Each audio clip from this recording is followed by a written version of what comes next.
Welcome back to the Kino Cave, and today I've got something a little different coming. I am trying to not stick to just a kind of review-based format or anything like that, and I thought I'd branch out a little bit and talk about something a bit more kind of thought-based and thought-provoking.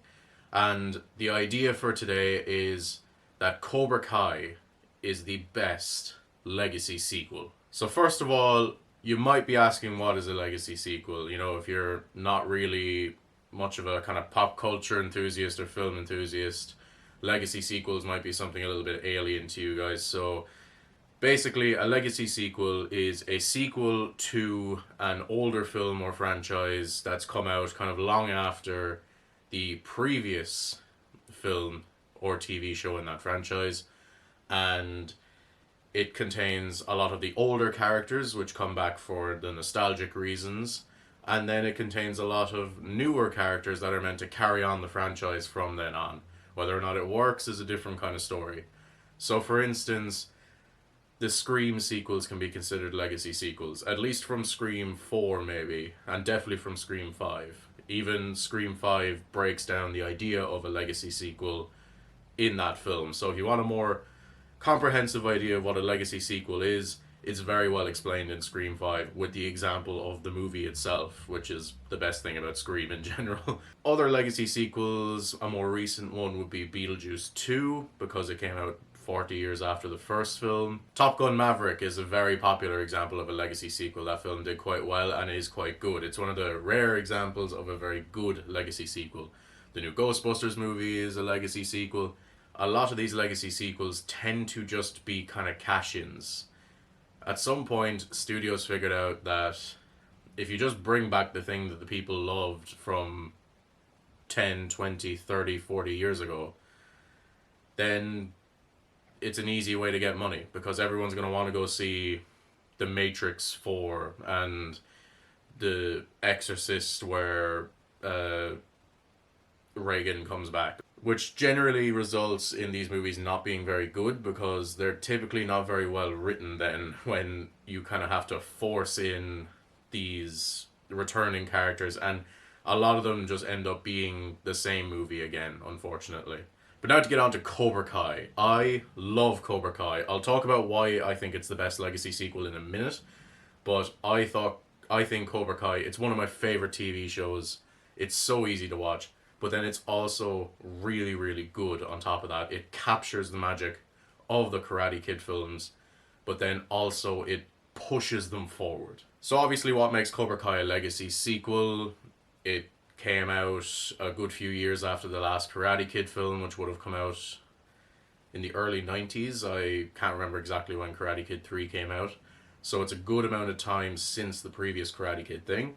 There are returning characters in season 1 at the very least, more return as the show goes on, but specifically Daniel LaRusso, the Karate Kid, and Johnny Lawrence, who is obviously the main antagonist from the first Karate Kid film.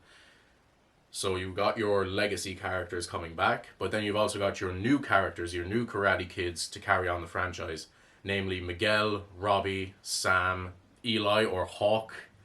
These are your new Karate Kids coming in to carry the franchise forward, even further forward, for 6 seasons, as we know now.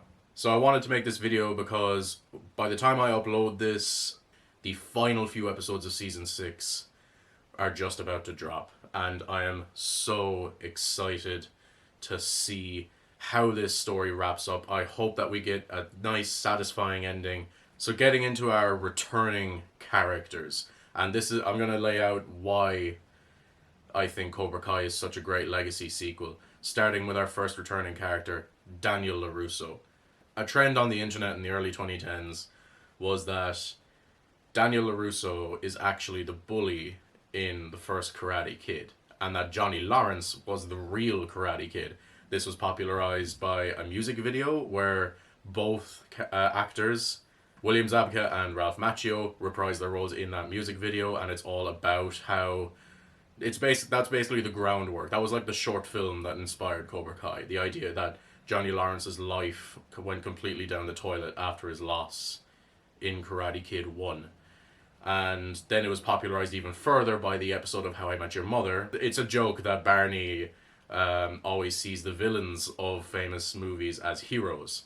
And that goes the same for William Zabka. So he believes that Johnny Lawrence is the true Karate Kid and that Daniel LaRusso is the bad guy, which he's not wrong about, to be fair.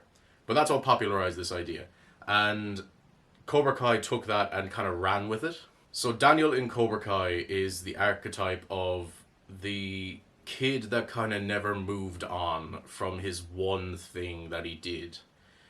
You know, Daniel won the All Valley tournament and he's been viewing his life as kind of perfect ever since. It gave him the confidence that he needed to go out into the world and make the best of everything. You know, he became a car salesman and then he went through the ranks and ended up getting his own auto lot and becoming very successful. He's like probably a millionaire at this point. They don't specify, but it's pretty clear that he's a millionaire. And he thinks he's got the great life with great kids, even though his kids are kind of pricks. Like Anthony is a little shit who can't get off the iPad, pure iPad kid. And Sam is a good-hearted kid, but she kind of hangs around with the wrong crowd and stuff largely because Daniel has just been very neglectful of his kids. He can't see past the rose-tinted glasses of his own life. And in a lot of ways, that is the same as Johnny's character. Neither of them really moved on from the Karate Kid. That one kick to the face has basically defined both characters moving forward. And while it looks like Daniel's worked out well, everything around him is crumbling. He just refuses to see it. Not to mention as well, throughout the show, Daniel constantly believes that he is the good guy. That it is black and white, literally, because Miyagi-Do wears white, Cobra Kai wears black. And he believes that there is absolutely no middle ground whatsoever. He thinks that Johnny Lawrence is evil and that the teachings of Cobra Kai are evil and wrong, and that, you know, Mr. Miyagi's karate is the only karate. Like, there's only one way, the correct way. When that's not exactly true. As a martial artist, I know that you can't just stay on the defense. That's not going to get you very far. You do have to occasionally engage in offense. Obviously, martial arts is largely for self-defense, but especially when it comes to things like tournaments, you have to be offensive in tournaments. You have to get in there and get stuck in and you know, dial up the aggression a little bit. Daniel's journey throughout the entire show is learning that there are grey areas and that just because Cobra Kai was, you know, they were bullies, it doesn't mean that Cobra Kai can't be used for good. As you see when Johnny starts to teach Miguel was getting his ass kicked every other day, but with Cobra Kai, he gains confidence. And that doesn't mean that he's able to go out and beat up everybody like a bully. He goes through phases of that. But largely, the kids that Johnny teaches in Cobra Kai, they learn confidence. They become better people. They become more confident people. And that's the lesson that Daniel needs to learn. And that's kind of what makes it such a great legacy sequel. The Karate Kid movies are very much clear-cut. Daniel is the good guy. Daniel is the good guy, Cobra Kai are the bad guys. And Daniel needs to resist the temptation of Cobra Kai, specifically in Karate Kid 3. And he always has to stick with Miyagi-Do, and that's the way to win. Cobra Kai deliberately deconstructs that idea and teaches Daniel and these new characters, and especially because of the way times have changed, which I'll get into more with Johnny's character. The way times have changed, it's not just about defense only anymore. Moving on to Johnny Lawrence. I love Johnny Lawrence. He is one of my favorite characters in the whole show. Now when I go back and watch The Karate Kid, he's one of my favorite characters in that because of the context provided in Cobra Kai, which is just another reason why this is the best legacy sequel. It makes the previous ones better, in my opinion. But Johnny is the opposite end of the guy that never moved past high school. He had the one thing that defined him in high school define him for the rest of his life. He believes that he was sent down that path by Daniel with that kick to the face in that tournament. And he never really tried to move on from that. And he always tried to be the same person that he was in high school. We've all met somebody like that, right? And if you haven't, then it's probably you. You can't just go through life being the same person that you were. You have to let yourself change. You have to let new experiences define you.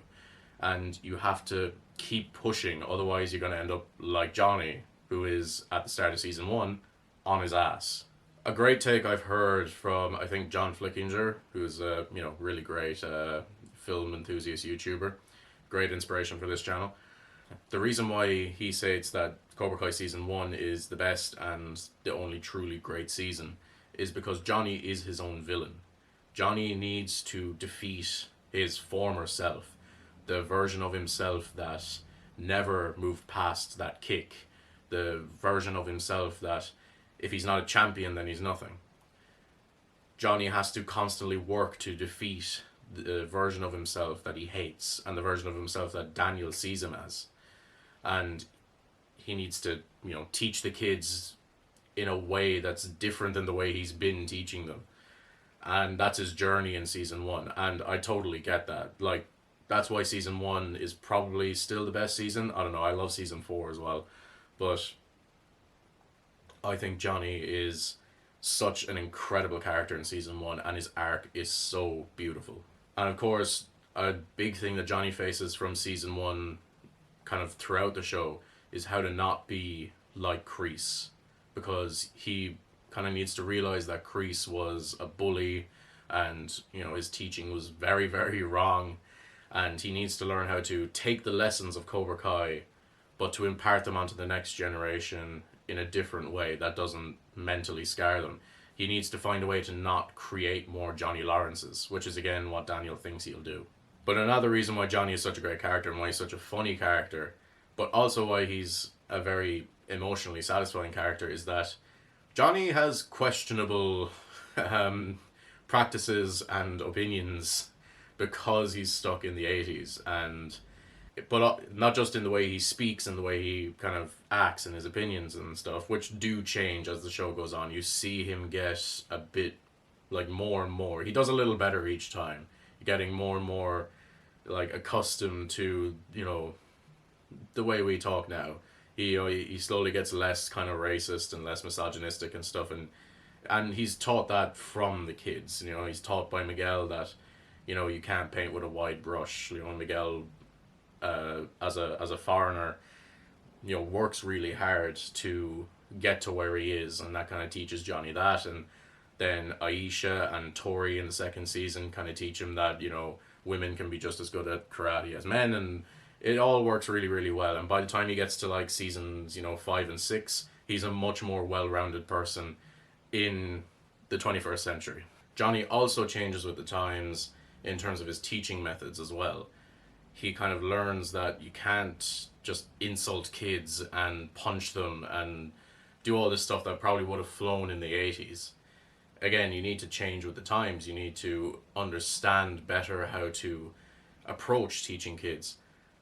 I have a lot of experience with this as well because I've been doing martial arts for over a decade, and I've taught the younger kids different things and all that kind of thing. And granted, some of it pays off in the sense that he helps Eli realize that he is his own worst enemy, that Eli shouldn't let himself be defined by his insecurity and all that kind of thing. But there's definitely better ways to go about it, and you shouldn't just punch children. Like it's that's a no-no.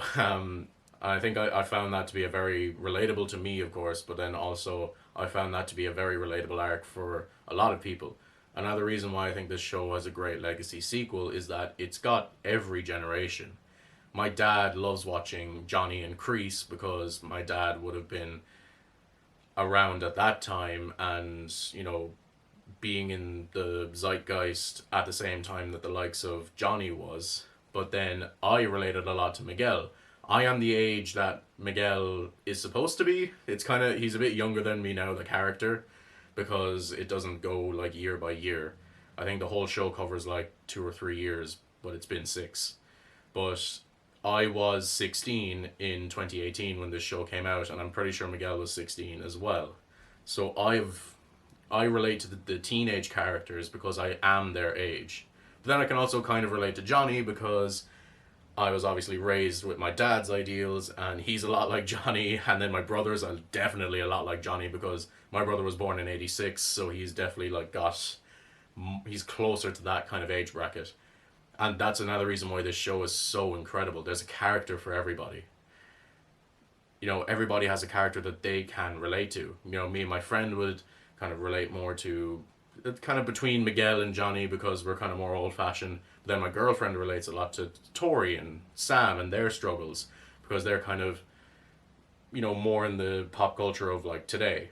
And so, an unintentionally perfect segue, time to talk about the younger characters, specifically Miguel. Miguel is obviously very relatable in terms of the way he has to talk to Johnny and the way he has to kind of explain things to Johnny. A lot of this is, used for comedy, but, good comedy will often use jokes to help advance the characters as well. And this is definitely done here, especially in the way Miguel has to kind of teach Johnny how to be like, feminist and like how to be like I hate using this word, but teaching him how to be woke and all that kind of thing. And mostly Johnny ignores him, but Johnny does take on some of those lessons, especially in the way he approaches people. This is shown especially in the kind of difference between season 1 and season 2, when in the first episode of season 1, when Johnny meets Miguel, he says, "Oh great, more immigrants, that's great." And like, it's the shitty right wing kind of thing to just label everyone with a certain skin tone as like, an illegal immigrant, and calling them names and all that kind of thing. But then as the show goes on, then in season 2, when Kreese makes a similar remark calling Miguel a Mexican, Johnny corrects them and says actually they're from Ecuador, it's, different kind of part of the world and all that kind of thing. So you see Johnny's character grow with that, and especially in season 1, he doesn't think that girls should be able to do karate, and like he makes a crack about women in the army and stuff as well. But as he moves on, then for example when he meets Tori, he says, "Okay, let's see what you can do," because she took kickboxing lessons before joining Cobra Kai, and she whoops Miguel's ass, and he's immediately receptive to her being a worthwhile student. So these little moments just advance the characters so well. But something that Johnny shows Miguel on Miguel's journey is that you can make excuses all you want for why you are getting beat up or something like that. Like, you can say that people don't understand you, and that like you can say that you're weak, you're not strong, and that you're not like listening to the right music or watching the right TV shows, or on the right social medias or anything like that. But at the end of the day, all that's kind of horseshit. Like you have to go for what you want. You can't just sit back and hope that it comes to you eventually. So that kind of gets Miguel to get the finger out and start doing these things, like working out and practicing his karate and approaching Sam and asking her out and all that kind of thing. And it really helps his confidence level. I can relate a lot to that from when I was a teenager, because I had no confidence whatsoever. It was rough. And I can relate to Miguel, slowly growing it and taking on lessons and all that kind of thing. It's really, really great. But then he kind of reaches the peak of that at the end of season 1. But then he has other issues to face, like when he becomes champion, he starts out by kind of being a bit more arrogant and that kind of thing, but then he gets taken down a peg by the likes of Robbie and that. And then by season 4, he needs to learn how to deal with the weight of being the champion. And it kind of dealing with being the main character, really, because everybody, he's carrying the weight of the world on his shoulders, and that's why he has to leave at the end of season 4 then, and find himself properly and figure out who he is, not just what everybody wants him to be. It's a really great character progression. As soon as characters finish their arc in this show, they immediately begin a new one and begin facing new challenges. So that's my kind of overall view of these characters and why they lend so well to the idea of this being a legacy sequel. There is a character for literally everybody in this show, and that's why I think everybody I've recommended it to has loved it. But other little reasons as to why this is such a great legacy sequel is, for one thing, not a single character is recast. Now, to be fair, they got most of the actors back anyway, but even if they didn't get an actor back, they just don't put him in the show or her in the show, because you just don't need them. They never recast Mr. Miyagi. They cast someone as a young Mr. Miyagi, but they never create a flashback with like young Daniel, and they mutilate them with CGI and stuff and all that kind of thing. They find clever ways around it so that they don't have to do that, because they know that that's cheap and kind of lazy. and they never recast any character with a different actor, so it makes the show feel so personal to the original films. You know, Terry Silver is still played by Thomas Ian Griffith, and obviously we got our main characters back, William Zabka and Ralph Macchio and Martin Cove as John Kreese, and all of these characters come back, even if it's just for a cameo, like Johnny's friends from when he was a teenager. You know, they're all just, they come back for one episode and go on a little adventure, and you know it's really good. And there's other characters like the love interest from Karate Kid 3, whose name escapes me, the actor and the character, because I just don't remember, but she's in an episode, and it's a really great progression. Like, it's so great to see that none of these actors were ever recast, or they never tried to like CGI them or anything like that. There's only one instance of that with like a young Johnny Lawrence, and I'll forgive it because it's just one. Another reason why Cobra Kai is the best legacy sequel is that it pays respect to every Karate Kid film, except the next Karate Kid, because I mean, what do you even do there? They obviously couldn't get Hilary Swank back. Cobra Kai pays respect to all the Karate Kid films, not just the first one. You find a lot with these legacy sequels, they tend to just, you know, pay homage to the good one, and they kind of forget the rest. Even like Marvel movies do that. Like, they tend to just ignore the ones that weren't very well received, which is cowardly in my opinion. But whatever. This show takes some of the sillier stuff from the Karate Kid films, you know, Karate Kid 2 and Karate Kid 3, and actually make them really good. Like, Terry Silver is a silly as hell villain in Karate Kid 3. Terry Silver then in Cobra Kai, you get more background to his character. You know, he's a Vietnam, you know, vet. Like, um, he was mentally scarred by that experience, and he took to drugs to ease that pain, and that's kind of what led him to finding so much joy in torturing a teenager, and he even calls himself out on that. And he still becomes the silly Terry Silver, but he's got more background to that now, and he's got more of a backstory, and it makes that character so much richer. And even seeing characters like Mike Barnes, who again is just the most like obnoxiously evil teenage bad guy in Karate Kid 3, but then you find out that after that he kind of calmed down and, you know, started a business and built a life for himself, and you get more expansion into that character. It's really, really excellent writing, and because all of these actors came back, it doesn't feel cheap. And so, guys, that is why I think Cobra Kai is the best legacy sequel. And one day I will go season by season and talk about the show as a whole, but I just wanted to get this video out ahead of season 6. And I feel like I can get into the whole show properly, you know, after season 6 is out, and, you know, I get to view the show as a complete thing. So I will get into Cobra Kai more. I really want to talk about, you know, the accuracy of it as a martial artist, because I think that's a unique perspective, and, you know, all this other stuff into how great the show is. But this is just my quick thoughts on why I think it is the best legacy sequel. So, with all that being said, drop a comment below. Let me know what you think of Cobra Kai. Are you excited for the ending of season 6 and the ending of the show altogether? Are you excited for the new Karate Kid movie with Ralph Macchio? I don't know how that's going to work. They say they're kind of half ignoring Cobra Kai, but it still happened, and Jackie Chan's in it, and I don't know. But let me know, are you excited for that? What do you think of my thoughts? Do you think Cobra Kai is the best legacy sequel? What do you think is the best legacy sequel? All that good stuff. Get some discussion going down below. And with all that, I'll see you next time. Have a really great day, guys. And remember, strike first, strike hard, no mercy.